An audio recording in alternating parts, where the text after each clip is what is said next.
Whoa! Whoa. I What's have up, Mr. not Turk? seen the new opening, Will, until just this minute. That Well, was awesome. yeah, I got to see your live reaction behind the scenes. You're bobbing the head a little bit, getting the moves on. So glad to see the response has been positive. How we doing, Yeah, Mr. Turk? I'm doing really good. I'm happy to see you today. I know that you're filling in 2 weeks in a row now, man. You're filling in on this busy holiday time for us on-air talent. I love having Will back in the front of the camera. Yeah, it's been a very different change, right? Mentally, because you have to wear multiple hats. But getting back in the hosting seat has been nice, especially after or kind of around the holidays, right? Like we're all kind of getting a slower pace of life and Mhm. whatnot. So it's been good. It's been good, but I'm excited to host with you today. I'm excited too, man. And so, we haven't really caught up because I've been traveling so much all over the Yeah. place, which is listen, inspired by Sarah. I get to travel all over now. I'm getting used to being in the airports and seeing things in different cities and different hotels and vacation rentals. So we've got a lot to talk about on those things Yes. today. Do you have any travel coming up? Not as exciting as yours. Mine's all mountain travel. So the next, Exciting. yeah, it's more adventure outdoors, like ghost stuffer, type 2 type of fun. So it'll be good. I have a guided trip coming up December 19th, right before flying to Florida for the holidays. So it'll be nice to backcountry camp in the winter, learn some new skills, and yeah, be in the good old outdoors. Yeah, listeners and viewers, if you don't know, Will Slickers is getting into mountaineering and he's taking it hardcore. I'm excited to see. I said, just be careful, man. Don't Yeah, We need to have you around. I don't want to see any of these crazy news stories. Knock on wood here, but I'm yeah. excited. No, 100%. I told my boss here at Skift, I was like, look, can't let my people down, so I'll make sure I come down safely. So it'll be good. It'll be good. But dude, catch me up with your travels. You've been to Italy, New York. I think you were just in Austin, Texas Yeah. yesterday. What's going So on? Florence for fun. I'd never been. Had some time off. So you know what? Go for a little adventure. Had a quick trip. It was really quick. So I don't really tell people to do such a quick trip on a long flight, but it was good to Yeah. see something completely different out of this world. And then I just started realizing, man, I haven't been in in-person meetings in a long time or seeing like certain friends and certain family members. And this year I had some people pass away, had some personal things Mm. going on too. And I was like, you know what? I need to reconnect with people and really go and experience and travel. So that's what I did these last kind of weeks was business and friends, kind of mixing those together and going to some great places. So I got to go to an awesome wedding for my buddy. I'm giving a shout out to the Sean Tarter, founder of Real Time Reservation. He Nice. was awesome. So he got married and then went down to Austin, Texas to build out Bahia, which is our landscape resort that we're building here in Miami-Dade County. So if you haven't yet, follow Bahia Miami on Instagram and you'll get the whole story. So that's really what it was. But now I get to kind of combine, right? Everyone talks about like combining friends and work and all these things Yeah. together. It's really cool to be able to do that now. Yeah, no, that's awesome. That's so cool. And I love the Bio project. As obviously I've been producing behind the scenes, I'm like always amazed by one, the photos and the concept, but two, just how little or yeah, I guess like how little of like actual concepts like these exist right now. Yeah. So it's really cool to see, especially like legends. It's right, like it's so crazy to me to like, oh man, I met all these people online, like you and Ben Wolf and whatever, and then we got to meet in person. Now it's like watching you guys do all these cool things. It's pretty cool. It's Yeah, I gotta pretty give cool a to see. shout out to Michael Golden. I think he's the one Yeah, who introduced me to Ben Wolf yeah, like 3 years ago, and now we're business partners and building something great. And so we just think we're onto something, mixing the world of agritourism, wellness, and unique experiential hospitality into one place. It's going to be exciting. So follow Bio Miami on yeah, Instagram. I'd love to see your name on the list. yeah. Well, dude, if all goes well, which I know it will, we'll have to come up with Live. a mountain concept and start As long working as we on can put around those there. together, those three you said, if we can get those pillars together in any location, and agritourism doesn't have to be plants, it could be animals, it could Yeah, be fish, it could be all different things that we could do. So it'll be 100%. exciting. Let's do it. Well, we got quite the line of topics to discuss today, so I'm going to do my best to fill in as Sarah, but also kind of really let you take the lead on a lot of this because for our first story, at least, it's pretty exciting. Marriott, or sorry, not Marriott, Expedia Group has really taken the charge and hired their first chief AI and data officer. So big, bold move as Yeah. AI has been all the buzz. So I would love kind of your first reaction or thoughts when you saw this, and then Yeah. we'll jump in. I think what first is who they hired them from. They took one of the leaders of Google AI and brought them over to Expedia, really showing like how big a deal this really is to their company. And they're starting to see it. Expedia, they are the leader. When you think of OTAs, they really Mhm. are one of the leaders. They were one of the very first from the first wave of internet companies. But now they're starting to realize, man, Google is really starting to take our place with Google Maps and their Google AI, ChatGPT. I just used to plan an entire trip without you Mhm. going on Expedia or looking, right? And so they Wow. realize these things are happening now where people are like, hold on, we're starting to lose a grasp on these things and we don't have a great plan, but we do have a lot of users. How do we get them involved? And so that's what they really are going to focus on, is building that agentic AI versus Mhm. kind of what we're using now, is where they can think ahead. They can look at your personality. As Will Slickers likes to mountaineer, likes adventure, but also likes some luxury and spa mixed in, Mhm. build your package and feed it to you. And hopefully that'll make it easier for you to book. Did I get it right? Yeah. I call myself a modern alpinist, right? Where it's like I don't want to suffer too long. I still want the luxury, the nice, Yes. comfort of Yeah. a good, vacation rental home or a hotel. So yeah, that's pretty much spot on, and it's really crazy to me. I want your opinion on this, or maybe thoughts, because like I've been thinking about how we all talk about B2B or B2C, and now I think this move with Expedia, having a AI chief AI officer really does create like the B to bot type, business to bot. Be a bot. Yeah. Yeah. So that's for me is like, oh man, I think that's kind of the direction they're going, because you can see that these, MLMs or whatever you want to call these things as they're evolving is truly becoming kind of the extension of the user. So I don't Yeah. know. So what I would say for Expedia, and I just did the trip that I took, right? Mhm. I planned it using ChatGPT. I didn't use Expedia because I don't have the tool yet. I planned to go into Italy. Here's what you know about me. Here's what I would like to see. It fed exactly kind of the places I would want to stay. And then when I got there on the ground, I had Meta AI glasses, right? The Ray Yeah. Bans. Yeah. And as I was walking around, I was talking to that AI and saying, "Hey, what am I looking at?" And it can see what I'm looking at. And I said, "I'm standing here next to Il Duomo. Give me 3 kind of cafes I can go to get an affogato Yeah. really quick." And it said, "Oh, here's one I found. Would you like directions?" Yeah. And then I'm listening to the directions in my glasses, so I'm not like glued to my phone and enjoying it. So all of a sudden, I'm like, "All right, this is a strange experience." And AI planned my trip, where I'm staying. Now it's kind of telling me where to go. I don't know how I feel about it, but I like it. It took me to places I liked. So I think that's what's going to be happening more and more. And Yeah. so I was to say, for listeners and viewers, I don't know if you've experienced anything like that. I would love to hear if you're testing it out in any way for travel or using it in your day to day for these kind of experiences. Let us know in the comments here, because I see so many of you watching. Yeah, 100%. And I've been kind of like having this conversation internally at Skift. It's like I don't want to become too reliant on the AI, right? Like I don't want to have it become my new go-to of whenever I don't understand something and have to search it and all that stuff. But it really, like you're saying, like it's becoming that. And I think to the use cases of what you've described, planning the trip, communicating to you in the glasses and whatnot is great. Like it's actually simple, it's easier, it gets you probably more in the moment, I would say, Yep. without having the screen on your in your face. Great. So yeah, pretty good stuff. But I would love to see with this new chief AI officer with Expedia, I want to see kind of what they're going to roll out in the next 6 months, right? Like, because I think this is really going to change distribution Yep. as they're really investing. Like, this is a heavy investment. Um, so I I agree. wonder, like, what are your thoughts on the distribution side? As you said, like, Expedia truly is one of the OGs, legends, biggest one with combination of not just hotels but Verbo, or yeah, they got Verbo for vacation rentals and Mhm. all the other types of inventory, and their B2B business is crushing. Like they are so profitable with that bad boy. So like would love to know what your thoughts are on the distribution side with this investment. Yeah, I think here's what I think will happen. One, we know the hotels, we talked about it, I think 2 weeks ago, that how much money they're making on the Mhm. B2B side. So the hotels and vacation rentals, putting their stuff on the platform and helping get the ads out and the sponsored posts.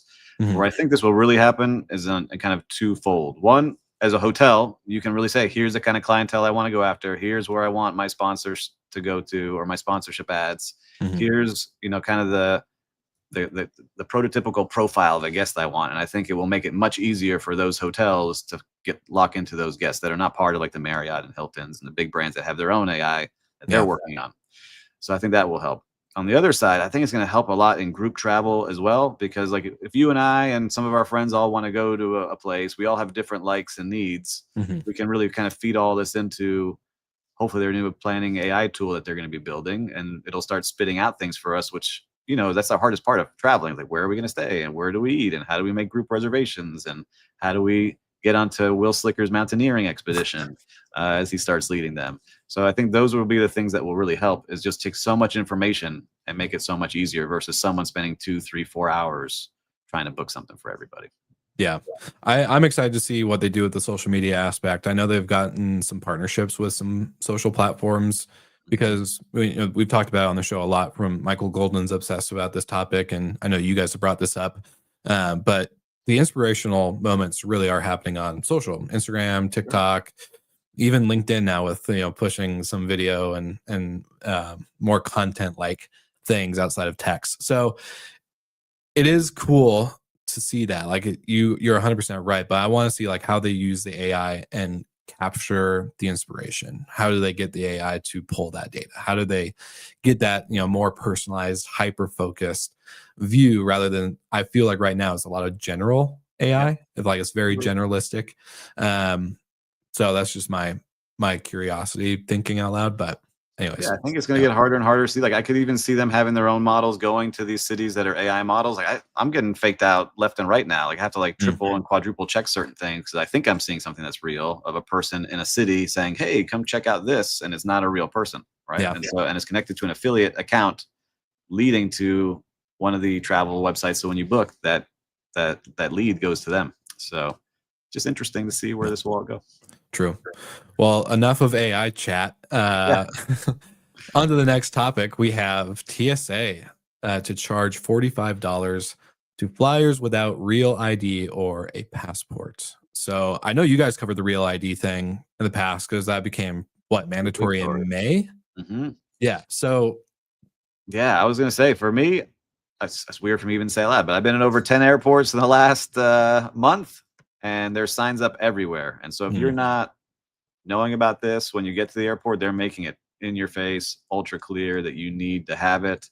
I did see someone that didn't have the right idea, and they kind of pulled him out of line. They had to go stand somewhere and they had to do something. I didn't see what happened, but now it looks like to get through, you got to pay $45 to go through if you don't have that ID. And what was amazing is this whole thing with the real ID started way back when George W. Bush was president in 2005. Yeah. This was his push from then. So it's taken 20 years to get a whole country to get their real ID. And now we're at that point to get on there.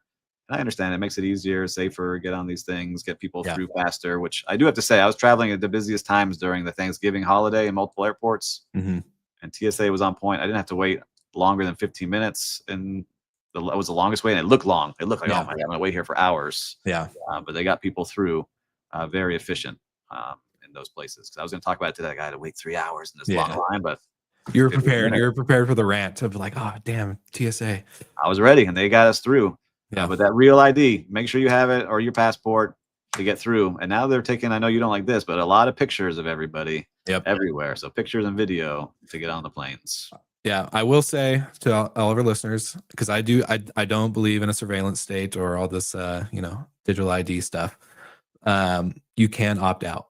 I opt out every time I go to TSA. I give them my ID, I scan my boarding pass, and I say I would like to opt out of the photo thing. And they are okay with that for now, but there's going to be a day, I'm sure, that they're not. And yeah, anyways, we'll cross that line when we get there. But you can opt out if you're uncomfortable with your... When I landed in Europe, in Munich, you had to, or you were not going through. Yeah, I declined it in Mexico too on the way in from on a border control or whatever. But so for the TSA, for the $45 fee, just so for the listeners' sake, I want to actually give some clear information too. It's not going to be mandatory. Obviously, if you have your real ID, you'll be fine. But if you don't have your ID or passport, this is starting February 1st next year. So you have some time. Go to your DMV, get the ID, do what you got to do.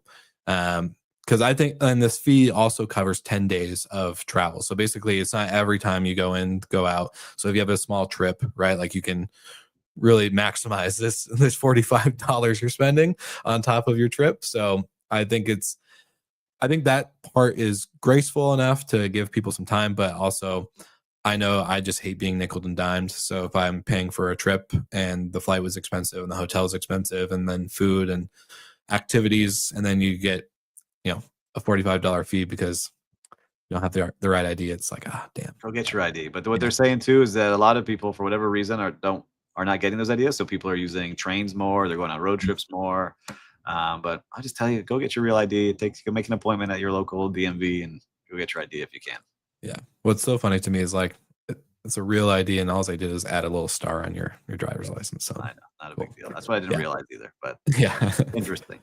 Very interesting. All right. For the next topic, I think this one's great. We internally at Skift, I was talking to Robin and Seth Borko, who is our head of research, and they released this really great report on hotel loyalty and how it's changing. But the article for this one is the great reinvention of hotel loyalty. And so I know, Mr. Turk, you're a big hotel guy. You're a legend. You're an expert. You consult with the biggest of the best hotels in the world. And so, what are your thoughts? Because we cover loyalty on the show often, from the Monday show to this show, and it's been a conversation, I would say, that's got a lot of repetitiveness, right? Like, because there's still a lot of things that haven't changed. But Yes. in this article, it's arguing that hotel loyalty programs are being kind of retooled to meet shifting guest expectations, more personalization, flexibility, value perception, right? Because I think that's the biggest piece. That is been a big disconnect in the world of anything right now, as everything's getting more expensive and the service and quality is getting lower and lower. It's like, where's the value in this? Why am I paying so much? So would love your thoughts. Well, we talked about this a couple times now, and I heard this recently, that if you're saying that you are giving room upgrades, and Kate, good to see you. Procrastination starting costs more than ever. It's true. Yeah. If you can't guarantee a room upgrade, you can't guarantee any of the benefits that you're offering, then what are we really doing here? And that's what you're starting to see a lot of the times, is people are showing their loyalty with their dollars and voting with their stay to stay at a brand, and then they're not getting the things that they were promised. It really kind of leaves a bad taste in your mouth.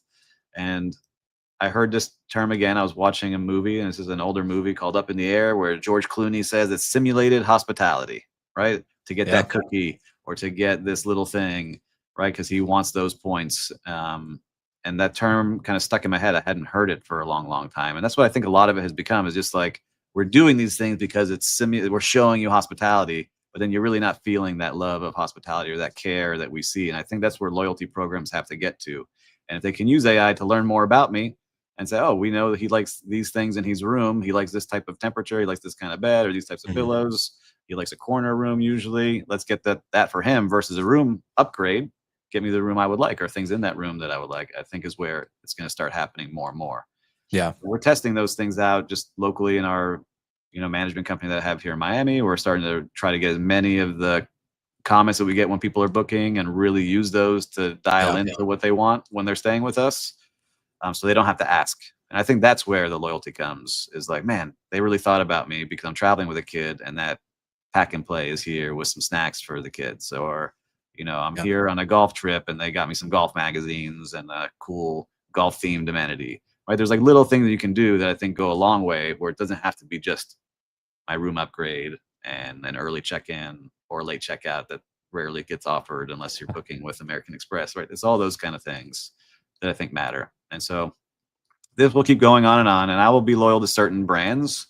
There's one that I will be very weary about lately, because when I was traveling, I stayed with Hilton, and it was not up to par on these soft brands, which I have a whole other thought about now after staying there. It gets interesting to see how this starts rolling out. But what about you? You travel all the time too, and you're now in the skiff world with all the reporters. What do you see them? Yeah, I think 100% what you said. But for me, it's also too, I think the technology piece is really behind in loyalty. Marriott's done well, right? Like they've become a big OTA in their own regard with their Bonvoy program.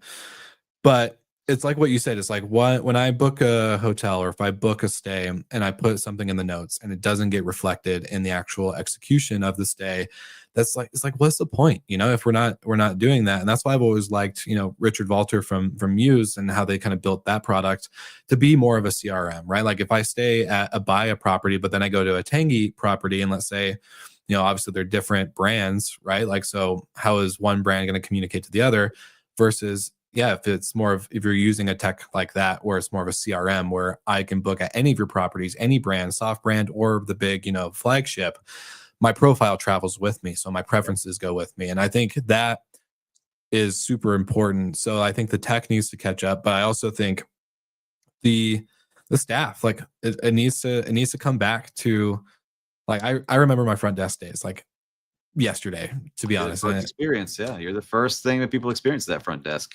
exactly. And it took me a while getting my feet wet with it all, but really your preparation as a front desk agent or even just a team is so important. And it's like, these details do matter. You can't just like read the notes and be like, oh man, okay, whatever, who cares, he wants down pillows instead of these other pillows. And like that all matters, because guess what, you're gonna have to deal with that guest again. And it's just like, and it's not in the good way, not the good type of experience that you want to and encounter them in. And so anyways, it's just like, I think we really need to get back to focusing with the staff, with the teams, to execute hospitality. Like, again, it's not simulated hospitality. We just need to start paying attention and do what we can. Yeah, and just care. And don't say, "Is this your first time staying with us?" Even though I've stayed there Oh 100 times. gosh, 100%. So, It's one of my biggest ones. Yeah. So very yeah, true. that's Very true. But I will be loyal to certain brands. Like, again, we've talked about yeah. it many times here. I'm very loyal to American Express versus really the hotels and the airlines. But I'm starting to see a big difference now in some of the lounges of the airlines and how they treat people, and what you get for Mhm. that value of money for being loyal to that brand is really starting to be eye-opening. Yeah.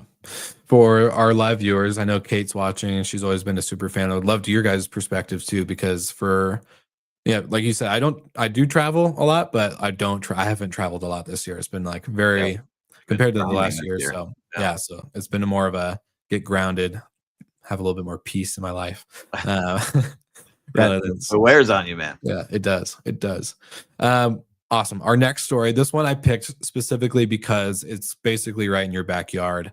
Nothing too crazy, but Marriott partners for Ambar residence. The Ambar, yeah. Yeah.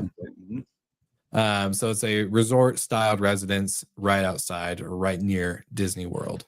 Um, A lot of competition.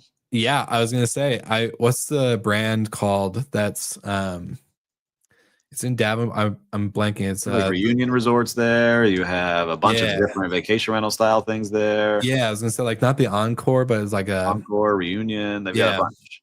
yeah, There's there's tons. hundreds, plus thousands of hotel rooms. But here's what I will say, which I do like to see, is this mix, right? I know that Mhm, Marriott, we talked about it. I don't ever talk bad about companies, but Sonder, right? They mhm, had Sonder. We've talked about Sonder a lot here, yeah, and it really kind of fell off, right? But I yep, think they learned so much from Sonder, and being in that Marriott Vacation and Villas world, and being in Marriott Vacation Club, and doing all these things, with like independent vacation rental owners. That now they're, it's like, all right, we know what guests want. They want this space. Hey, Lou. Hi from Charleston. I guess Sarah's off in the boonies with no internet. I think you're probably. right, Lou. You're Yeah, right. Um, 100%. but now they know, and this is managed by Marriott. That was one thing I wanted to Yeah, see. They are managing it. It's not outsourced, and they're just putting their Marriott brand on it.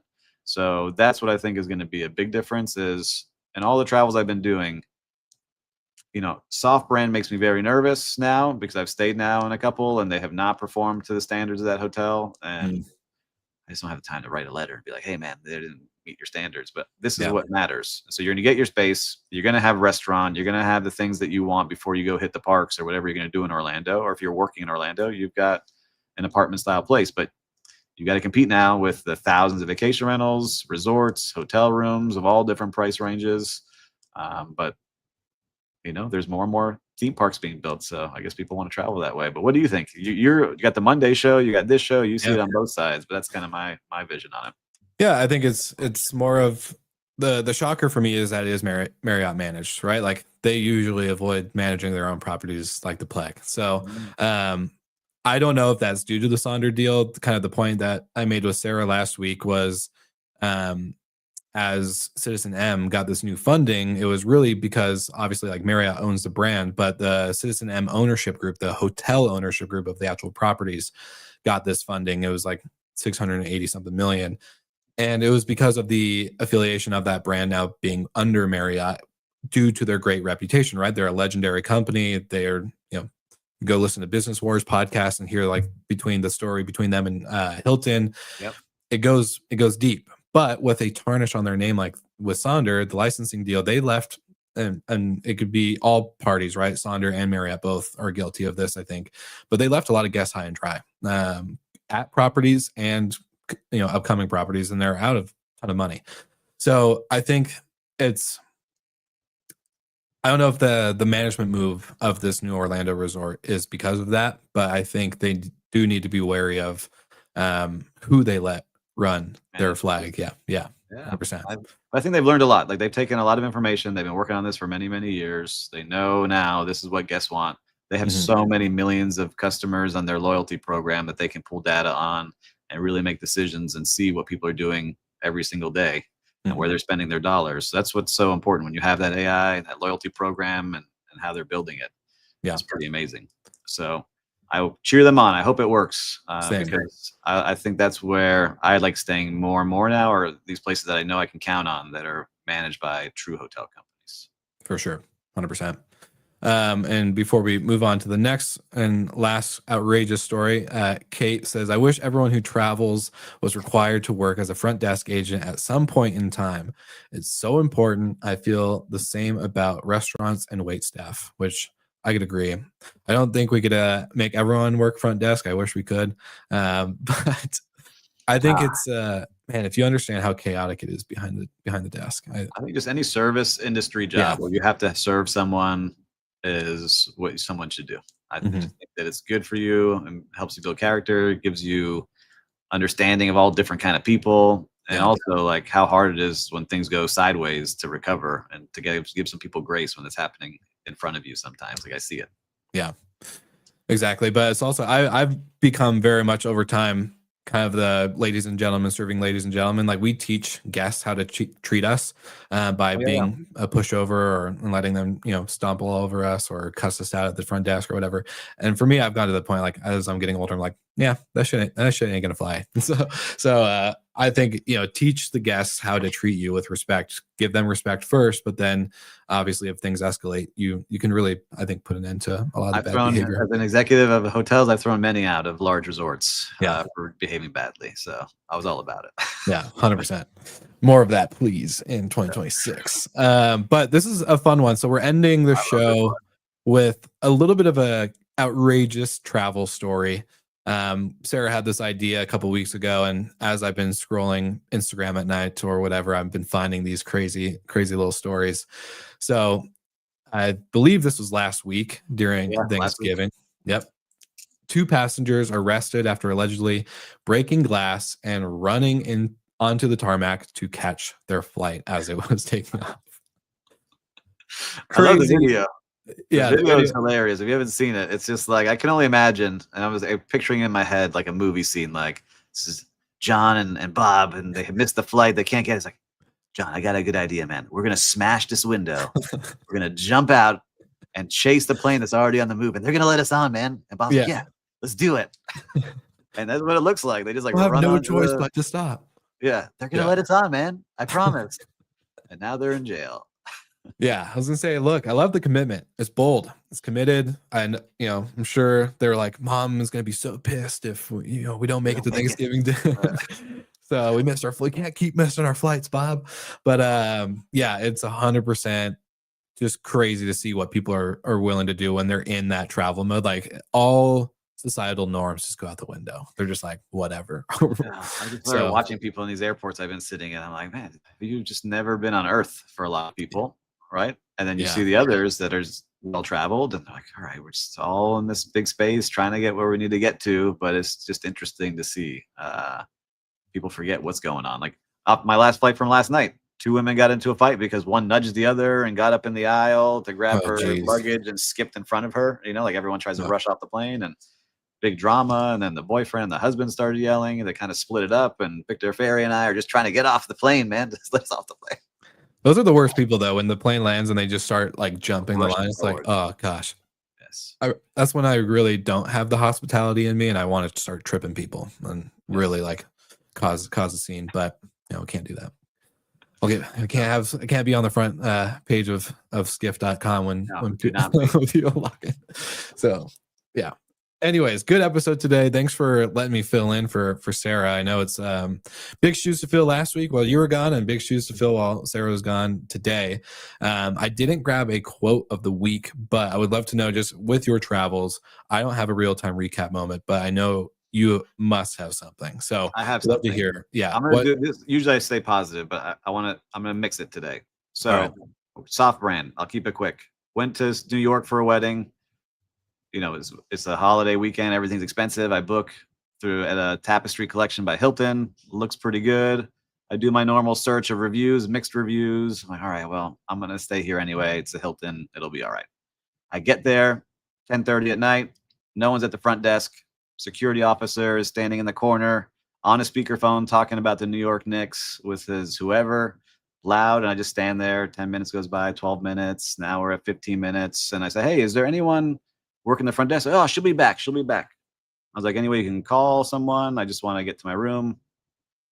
So I'll go find her. So he disappears. So another 5 minutes goes by. So now we're at 20 minutes. Finally, she comes up, just annoyed that I'm there, right? Just not like sorry or I'm so sorry, just like checking in. Yeah, that's what I'm doing here. Yes, with my luggage. Okay, wow. Here gets me credit card, ID. Here's your room key. Go to the room. New York, windows wide open. Okay, freezing in the room. Fine. Close the window. Go to turn on the heat or AC. It's dangling out of the wall. Right. I'm like, all right, let me just look at the bed. Spider on the bed. I'm out. So I go back downstairs within like 3 minutes, and she's like, everything okay? I was like, here's what's going on. I need a different room.